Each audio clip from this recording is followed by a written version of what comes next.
What is good? Thank you so much for once again stopping back by. I really do hope that you're going to enjoy today's video so that you can keep coming back for more. In today's video, we are doing a sit down video, as you guys can see, and it's a chit chat video all about aesthetics. This is going to be more like a very confused video because that's where I am. I'm so confused. I'm really hoping that after I drop this video, my comment section is going to be filled with like advice. It's going to be filled with like conversation starter kind of topics. You know, I really am hoping to get more than I put out in this video because, child, I'm so confused and you guys are going to hear all about it now. But before we get into it, don't forget to like, to comment, and to subscribe. Let's get into the video. Okay, so what I mean by aesthetics is basically how everybody's trying to look. Okay, let me not make it sound bad or negative. Aesthetics are not negative, or at least I'm not coming at it from a negative perspective or like point of view, but it's basically how you put yourself out there, put yourself to the world. So basically how you dress, your style, your presentation, how you speak, yeah, so it's basically what you give off energy wise. Energy for me is also an aesthetic. Some people just really have like nasty energies, and for me already that aesthetic is a no-no. So it doesn't matter how you smell, how beautiful you smell, how gorgeous you look. If the energy is off, for me the outer aesthetic is off. Doesn't matter what you're wearing, doesn't matter if you're wearing designer. If the energy is off, aesthetic wise, everything about that person for me is off, right? So that's what aesthetics is to me. So if we narrow it down, aesthetics in terms of social media, because well, this is the space that I'm in, this is the space that you are watching me from. So we're gonna talk about aesthetics from YouTube, aesthetics from Instagram, aesthetics from, okay, those are the only two platforms that I'm in. So I won't really put WhatsApp because that's very personal. So aesthetics in that form of social media platforms it's a lot, child. How do I tackle this conversation? So I was having a chat with my soon-to-be manager. Like, don't go wild at me. Don't be out here saying, your brand is not that big yet. You don't need a manager. It's not that busy yet. Brega. Let me explain myself. Oh, that's my washing machine. The reason why I have a manager, or I'm about to have a manager, is because I'm very fortunate enough that one of my friends, like an old friend, is in PR. So he called me up the other day and he's like, dude, you have so much potential. Your content you have so much potential. We can make a killing. We can make money out of this industry. And I'm like, dude, that's exactly what I'm trying to do. As much as a lot of my content comes from not inspiration, it comes from passion. It comes from, even if there was no money involved or potential of big checks involved, I'd still be doing YouTube. I'd still be doing what I do. So it comes from passion, but at the same time, it's always nice to monetize on your skills, to monetize on your passion, to monetize on your hobby, to monetize on whatever it is, because that is just the cost of living. It needs money. So wherever you can monetize, definitely monetize. So I'm like, dude, what do you mean? Obviously, I'm trying to monetize on my channel. I'm trying to monetize on my Instagram. Perfectly, we put in so much work. If there's a possibility to monetize, why not? And it's like, the only issue is that you're like all the same.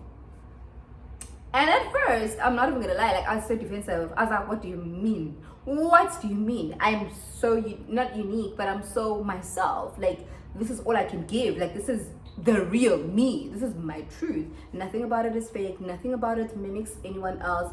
This is really who I am. And he's like, I know that because I know you in person. I know that this is the real you. And the problem is, again, not the content you are putting out, it's how you are putting it out. Okay, we went back and forth, I think, for a good 2 hours. At first, I think for the first hour and 30 minutes, I was so defensive. I was so defensive. Like, not that, see, he's a very good friend of mine. He's a very good person. I knew that he's not saying it to bring me down. I knew that it comes from somewhere, like but it was a thing of, it's either you're not seeing right or I'm not hearing you right, but there's something in whatever you're saying or seeing that's not right, because according to me, there's no other better way to do it, because this is it. And it's like, yes, this is it, but you're not all shooting the same way, you guys are all editing the same way, you guys are all doing the same things. And I was like, oh, but I know you guys. Now, guys, I mean, I'm a very bold person. Like, I mean, I will give you a run for it. Like, I'm very vocal, I'm very opinionated naturally. So I was all the questions and he had all the answers, yes, and I'm like, oh man, oh, all of you guys. And it's like, all of you influencers, all of you small influencers, big influencers, it's almost as if you guys are reproducing content. Like, you're gonna see, for example, you're gonna see that Mihlali is shooting this way and now you're gonna shoot like that. And I'm like, but what, there's not a lot of thought process that goes on behind shooting. Like, you just place the camera and you shoot, and it's like, that's where the problem is. There's no creativity. You have to find a different way to present your content, even though it's the same content, because life is the same. I was like, dude, but we're all going out, we're all doing lifestyle content, we're all doing beauty, and it's like, the niche is the same, but it doesn't have to be the same. Right now, the problem is you're like all looking the same. The aesthetic is the same. And I'm like, damn, how do we not look the same? I've been thinking long and hard about this conversation. We had this conversation about 2 weeks ago, and I'm like, yazi, umuntu akutshele, and you really start seeing it, and you're like, shit. And I was like, look, if you're watching a vlog, you see the same thing in a Asiphest vlog, you see the same thing in whoever, you see the same thing across. You guys are doing skincare, you're not all producing skincare the same. And I'm just like, and it's like, that's why I don't watch South African content. If you were not my friend, I was not going to be watching you. And I was like,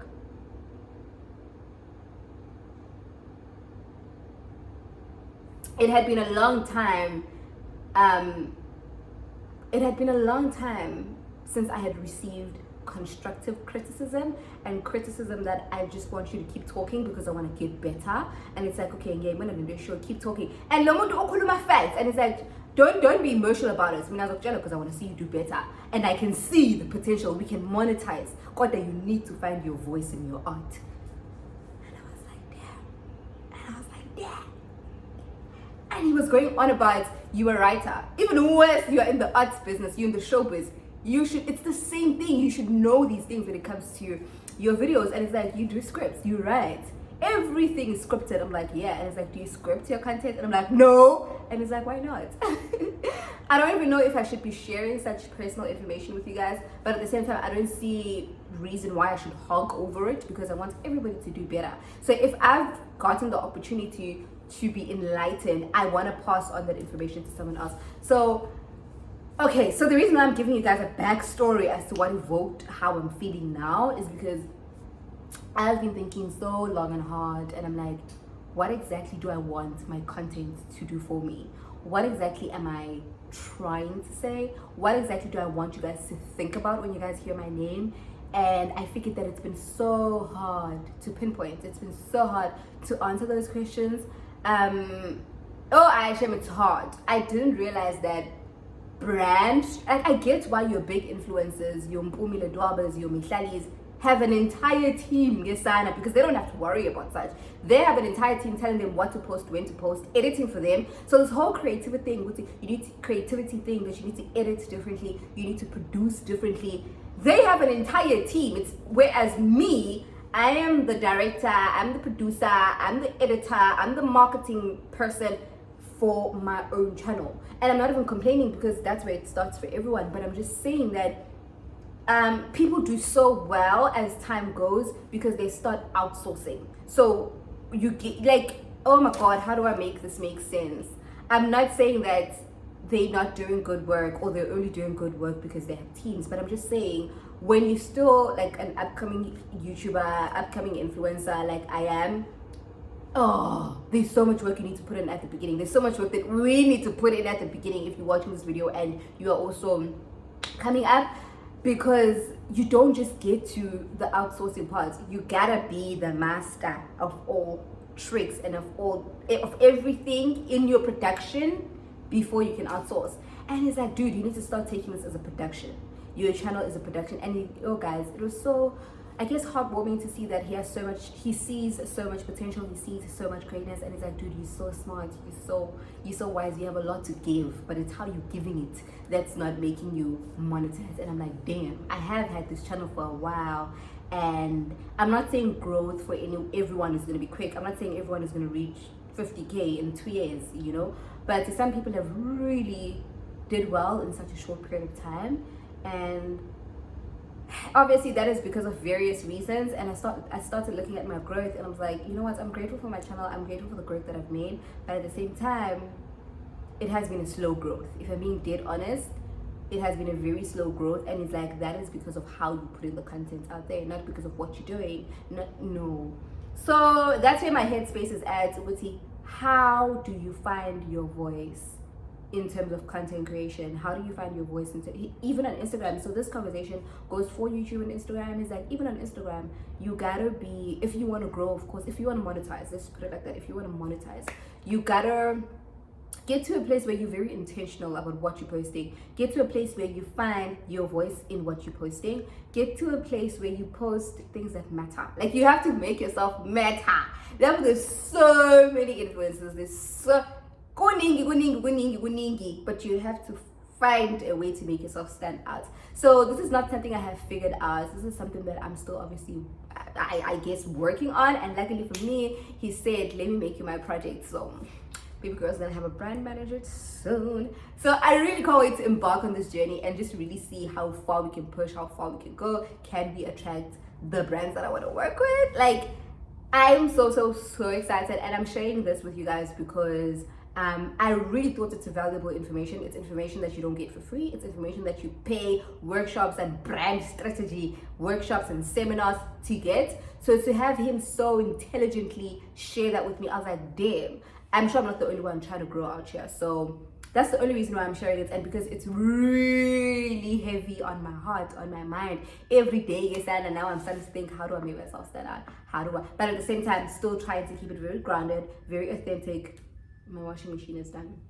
Still trying to keep it very true and very real to who I am, because the last thing I want to do is chase a certain aesthetic, and I get the aesthetic right, but I lose myself. Now I do things aligning to the aesthetic and not aligning to me. That's the last thing that I would want to do, and that is something that I will go into this journey very cautious of. What you know, the roots and the heart of me, of my channel, is still this. It's just the creativity that's going to change. So how we're putting things out, when we're putting things out, maybe captions, yeah, what isn't the technical stuff is definitely going to evolve, because I want to monetize real big. Yes, and I want to really turn my passion into monetization, because, like, why not, guys? Why not?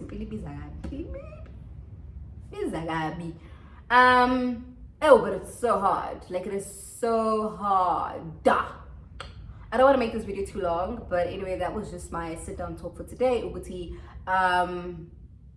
if you want to monetize, find that aesthetic, but also stay true to who you are. And it takes a lot of work, but must push in, guys. This is what I